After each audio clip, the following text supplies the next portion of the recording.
Hi, everybody. This is Bill Soroka, founder of NotaryCoach.com and the Sign and Thrive Notary Training Course and Community. Recently, via email, I released the new upcoming webinar that we have, how to create and deliver an amazing wedding ceremony.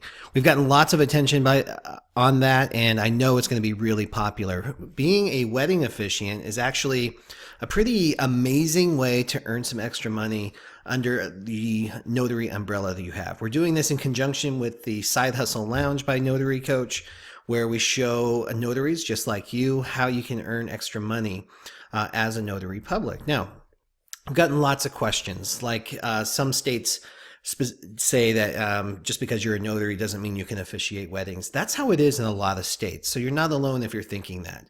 Here's the cool thing. In most states, virtually anybody can become ordained and then be able to officiate weddings or do funerals, everything that an ordained minister can do. So the question really becomes, how do you become an ordained minister? And that's why I wanted to show this to you. This is the path I just took. I had heard throughout the years about Universal Life Church. In fact, at some point, I think I even went and got ordained before, but I went ahead and just did it again under my full legal name.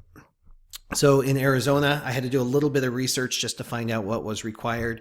Every state is different. So this is very similar to normal notary state laws, right? Every state is different. So it's still your ultimate responsibility to do the due diligence and find out what is required to be a wedding officiant in your state. But I want to just give you this resource because it was amazing for me. So first of all, to get your ordination through the Universal Life Church, which is ulc.org right up here, I think you can see that, super easy and free.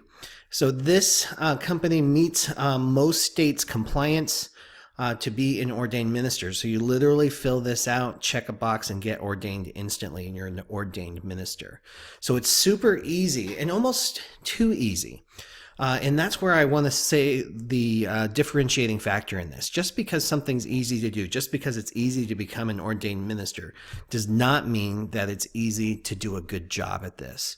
It's on us, our personal integrity levels, our personal standards, and the impact and legacy that we want to have on our clients or our wedding couples or on our notary business.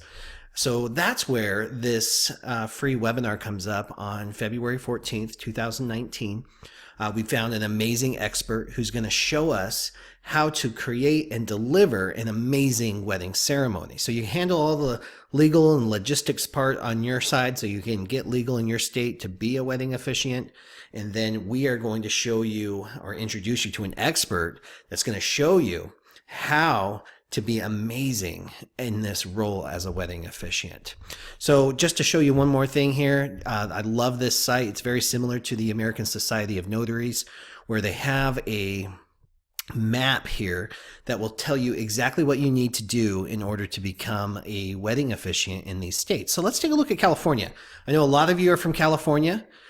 Look how this is set up. So does the ULC ordination, is it recognized? Yes. Minister registration required? No. It answers your questions right here.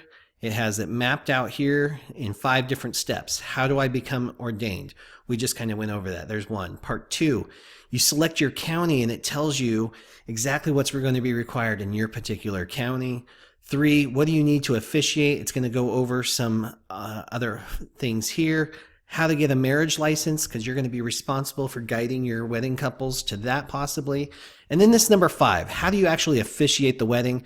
That's where our training is going to come in on February 14th. We got an amazing expert who's going to walk you through exactly how to create. He's going to have templates. He's going to have all of this information, and he's got amazing personality. He's got the system in place to help coach you and guide you on how to be amazing at being a wedding officiant. And then of course you've got the finalizing part, which is different for every state as well.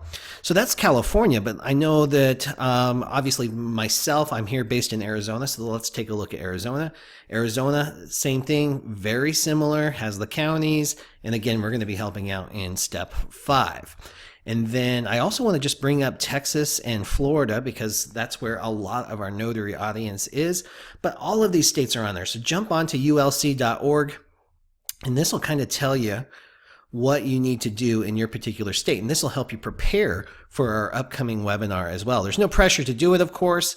Being a wedding officiant obviously is not for everybody. So this is no pressure. If you don't see this in your future, if this is not part of the impact and the legacy that you want to leave behind or be a part of, then obviously this may not be for you. But if you're looking for ways to expand your business, if you're looking for multiple streams of revenue, if you've got a personality for this, or you want to develop a personality that would be an amazing wedding officiant, then jump in and watch. The webinar is completely free. It can't hurt. You can ask some questions. We're going to have the expert. I'll be there as well. And you can ask about the creation, how to interview the wedding couples. All of that's going to be included in that. These state-specific things, you're going to do some research on your own. Do some due diligence. Like I said, just like in your notary business, guys, you're ultimately responsible for what your state requires. But this resource, ulc.org, is a great, at least starting point for you. And it might lead you right into your state statute so you can kind of figure out and see if this is something that makes sense for you. See you on Thursday, February 14th. That's going to be 12 p.m. Mountain Standard Time.